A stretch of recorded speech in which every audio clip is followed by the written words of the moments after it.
Assalamualaikum warahmatullahi wabarakatuh. Alhamdulillah. Wassalatu wassalamu ala rasulillah wa ba'd. Pemirsa yang dirahmati oleh Allah subhanahu wa ta'ala, apakah Anda seorang ayah? Atau Anda seorang ibu? Ketika kita menjadi orang tua untuk anak-anak kita, siapa di antara kita yang terbesit untuk meracuni anak kita tersebut? Siapa di antara kita yang memiliki pemikiran untuk menyiksa anak kita itu? Anak yang kita lahirkan dengan penuh perjuangan. Anak yang membuat kita harus masuk meja operasi agar dilakukan tindakan sesar. Anak yang pada saat keluar dari rahim kita, yang kita pertaruhkan pada saat itu adalah nyawa kita. Lalu sekarang ini anak itu ada di hadapan kita, siapa di antara kita yang berpikir untuk meracuninya, menyiksanya, mengadabnya, dan seterusnya? Saya rasa orang tua yang memiliki fitrah tidak akan berpikir ke arah sana. Kenapa demikian? Karena kita sebagai orang tua sangat sayang kepada anak kita. Jika ini pola pikir yang benar, maka hadirin yang dirahmati oleh Allah Subhanahu wa taala, Nabi kita sallallahu alaihi wasallam bersama sahabatnya pernah melihat seorang ibu di masa menyusui kehilangan anak mungilnya tersebut. Anaknya hilang mungkin beberapa jam waktunya. Lalu ibu tersebut mencari ke sana dan kemari. Kalau anak kita usia remaja hilang beberapa jam tidak akan memusingkan kita. Namun lain hanya jika yang hilang adalah anak balita. Anak yang mungkin usianya 6 bulan. Kita hilang 1, 2, 3 jam, kita akan panik dan kita akan cari anak tersebut semampu kita. Dan itulah kira-kira perasaan yang berkecamuk di dalam hati ibu tersebut. Dan ternyata ibu itu menemukan anaknya. Lalu ia langsung menghampiri, ia langsung angkat, ia langsung gendong dan ia susui di tempat. Ia langsung curahkan dan ungkapkan rasa rindunya kepada anak tersebut. Rasa kasih sayangnya kepada anak kecilnya itu. Ketika melihat sebuah pemandangan yang sangat haru, pemandangan yang penuh dengan ekspresi kasih sayang seorang ibu, Nabi SAW tidak menyanyiakan kesempatan tersebut. Nabi bertanya kepada para sahabatnya, bagaimana menurut kalian? Apakah ibu itu tega melemparkan anaknya ke kobaran api? Tentu saja kita bisa menjawab dengan cepat. Tidak mungkin. Dan itulah jawaban para sahabat radhiyallahu ta'ala anhum. La wahya taqdiru ala alla tatrahahu. Tidak mungkin selama ibu tersebut bisa mempertahankan anaknya. Dia tidak mungkin melemparkan anak yang baru ia temukan, yang baru ia peluk, yang baru ia hangatkan dengan kasih sayangnya, lalu ia lemparkan ke kobaran api. Mana mungkin ada ibu seperti itu? Ketika mendapatkan jawaban yang sudah diduga sebelumnya oleh beliau sallallahu alaihi wasallam, Nabi kita berkata, yang harus kita renungkan, lallah arhamu bi ibadihi min hadhihi biwaladiha. Allah lebih sayang kepada hambanya dibanding kasih sayang seorang ibu kepada anaknya tersebut.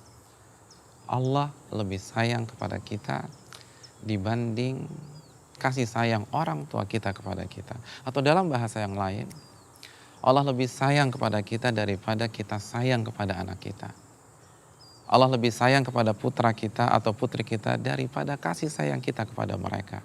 Ini adalah prinsip yang disampaikan oleh Nabi kita SAW. Bagaimana tidak? Sedangkan salah satu nama Allah Ar-Rahman dan Ar-Rahim yang maha pengasih lagi maha penyayang. Dengan demikian, jika orang tua seperti kita tidak mungkin menyengsarakan anak kita, tidak mungkin meracuni anak kita, falillahil matsalul a'la, maka Allah lebih lagi daripada itu. Allah Subhanahu wa taala tidak mungkin menurunkan agamanya, tidak mungkin memerintahkan dan melarang yang tujuannya hanya untuk menyengsarakan kita. Tidak mungkin Allah melarang sesuatu yang fungsinya untuk memenjarakan kita, membatasi aktivitas kita. Allah Subhanahu wa taala tidak mungkin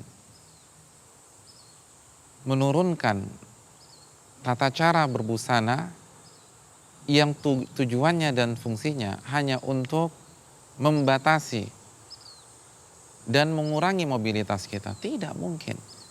Allah tidak menurunkan Al-Quran dan Sunnah Nabi SAW ini untuk menyengsarakan kita. Oleh karena itu Allah berfirman, Taha ma anzalna alaikal Qur'ana litashqa. Taha ma anzalna alaikal Qur'ana litashqa. Kami tidak menurunkan Al-Quran ini kepada engkau untuk menyengsarakanmu, untuk membuatmu menderita. Sebaliknya, Al-Quran adalah hidayah. Al-Quran adalah sumber kebahagiaan, bukan untuk menyengsarakan seorang anak manusia. Ini yang harus kita pahami dan resapi baik-baik. Saya ingin bertanya kepada para orang tua, ketika kita sayang dengan anak kita, apakah kita biarkan dia hidup bebas begitu saja atau kita atur kehidupannya? Tentu saja jawabannya kita akan atur. Kita akan atur waktu belajarnya dan waktu mainnya. Kita akan atur waktu istirahatnya dan waktu seriusnya. Ketika kita sayang dengan anak kita, bukan berarti kita bebaskan dia untuk main PlayStation misalnya. Kita bebaskan dia untuk main bersama teman-temannya dan pulang jam 1 dan jam 2 malam. Kita akan atur. Kenapa? Karena saya sayang dengan anak saya. Kalau anak saya biarkan begitu saja, ia hidup dengan polanya, maka anak saya akan rusak, Ustaz. Maka seperti itulah peraturan yang kita hadapi ketika kita masuk ke dalam agama Islam. Allah menurunkan perintah dan Allah menurunkan larangan. Allah membatasi kita bukan untuk menyengsarakan kita. Namun Allah Subhanahu wa taala ingin membuat kita hidup bahagia. Agama ini adalah bentuk kasih sayang Allah kepada kita. Ketika Nabi mengatakan kita harus begini dan kita tidak boleh begitu, bukan karena Nabi ingin membatasi kita. Karena Nabi sangat penyantun dan sayang kepada kita. Ingat ke akhir-akhir surat At-Taubah ketika Allah berfirman tentang nabinya, bil mu'minina raufur rahim. Nabi sangat penyantun dan penyayang kepada orang-orang beriman. Tidak mungkin Nabi membuat aturan atau memperlihatkan keteladanan yang tujuannya untuk menyengsarakan kita sebagai umatnya. Nabi lebih memikirkan kita daripada diri kita sendiri. Dan daripada orang tua kita memikirkan kita. Maka ini yang harus kita patrikan. Ketika Allah Subhanahu wa taala memerintahkan kita untuk beribadah, untuk sholat, untuk berpuasa, untuk berzikir, itu adalah bentuk kasih sayang Allah kepada kita. Karena Allah tahu kita tidak mungkin bahagia kecuali dengan berzikir. Ala bi dzikrillahi tatma'innul qulub. Dalam surat Ar-Ra'd ayat 28 Allah mengatakan, ketahuilah hanya dengan berzikir hati itu menjadi tenang, hati itu menjadi tentram. Ketika Allah Subhanahu wa taala memerintahkan kita untuk beramal, jangan habiskan waktu kita hanya dengan bercanda, sibuk dengan dunia, namun kita harus beramal, itu untuk kebaikan kita. Allah sayang sama kita. Allah tidak ingin kita sengsara di dunia yang fana ini. Hidup ini hanya sekali. Allah tidak ingin kita sengsara. Allah berfirman, barang siapa yang beramal soleh, baik laki-laki maupun wanita, dalam kondisi ia beriman, maka kami akan anugerahkan kehidupan yang penuh dengan kebahagiaan. Kebahagiaan hanya bisa didapatkan dengan amal soleh. Dan Allah tahu itu.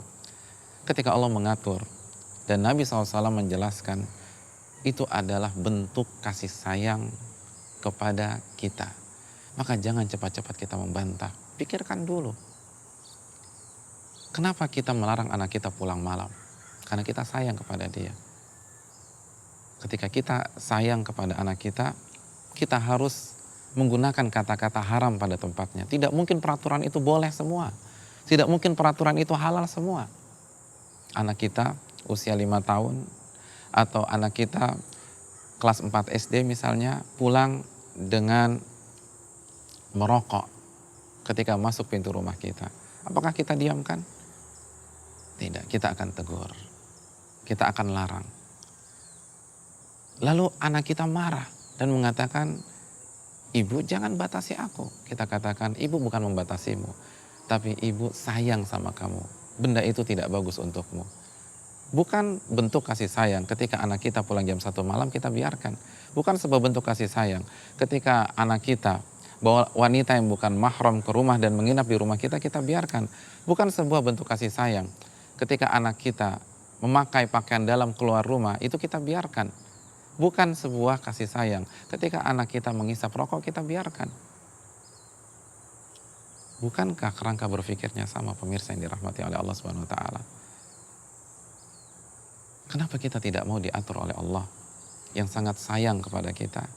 Dan kenapa kita tidak mau mengikuti ajaran Rasulullah SAW yang sangat sayang kepada kita? Ini yang harus kita renungkan. Agama kita diturunkan oleh Allah bukan untuk menyengsarakan kita. Dan sebaliknya, Allah berfirman dalam surat Taha, وَمَنْ أَعْرَضَ عَنْ ذِكْرِي فَإِنَّ لَهُ مَعِيشَةً ضَنْكَ. Dan barang siapa berpaling dari peringatanku, berpaling dari agamaku, maka ketahuilah dia akan menjalani kehidupan yang penuh dengan derita dan sengsara. Semoga prinsip ini dapat kita pahami dan semakin sadar bahwa Allah sangat menyayangi kita dan Nabi kita SAW pun menyayangi kita, sehingga tidak ada perasaan berat hati untuk mengerjakan perintah dan menjauhi larangan Allah, karena syiar kita sebagaimana yang Allah firmankan dalam surat Nur ayat 51, sami'na wa ata'na, kami dengar dan kami taat. Kenapa? Karena kita sedang berhadapan dengan kasih sayang Allah Subhanahu wa taala dan Rasulnya sallallahu alaihi wasallam. Aqulu qouli hadza wa astaghfirullah li wa lakum, subhanakallahumma bihamdika asyhadu an la ilaha illa anta astaghfiruka wa atubu ilaik. Assalamualaikum warahmatullahi wabarakatuh.